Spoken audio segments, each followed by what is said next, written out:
Hello everyone, in this video we're going to talk about colour mixing and colour matching. Now one of the most important parts of being able to repair leather is to be able to mix colour. Colour matching is something that requires a bit of practice, but as with any skill, practicing without any level of basic knowledge about colours and about light and how light affects colour would really not make any sense at all. Therefore, we just want to give you a brief overview about how colour matching works. Now, it's very important to make sure that when you colour match or when you're mixing colour, that you test the colour in normal daylight. Colour matching depends highly on the distribution of light, and if you've got a slightly different distribution of light, so if you're looking under let's say a bluish light or a reddish light, this can affect the way your eyes can perceive the color. In order for best results, it's always best to make sure that you match colors in an area where there is enough daylight. The law of nature means that there are certain colors that exist naturally.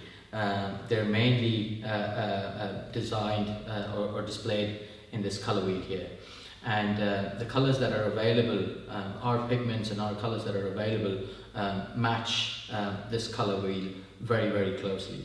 We have some other colors like black and white additionally, which are not included in the color wheel, but obviously for mixing grays they're very suitable.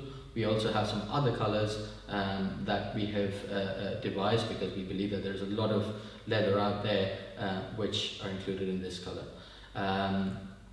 Our colors are also optimized to minimize the differences in the distribution of light.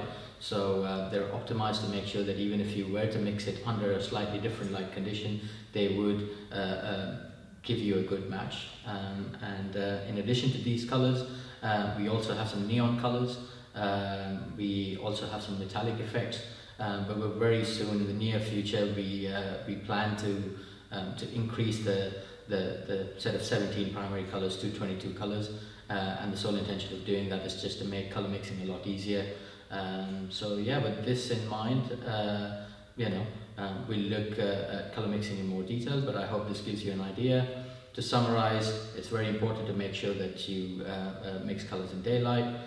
Remember, the color wheel, the various different colors that are shown on the color wheel are colors that exist in nature by law, and that is the reason why we have a lot of colors here that directly correspond to the different colors on the color wheel. And understanding this basic principle will help you in color mixing in the future. Thanks for watching.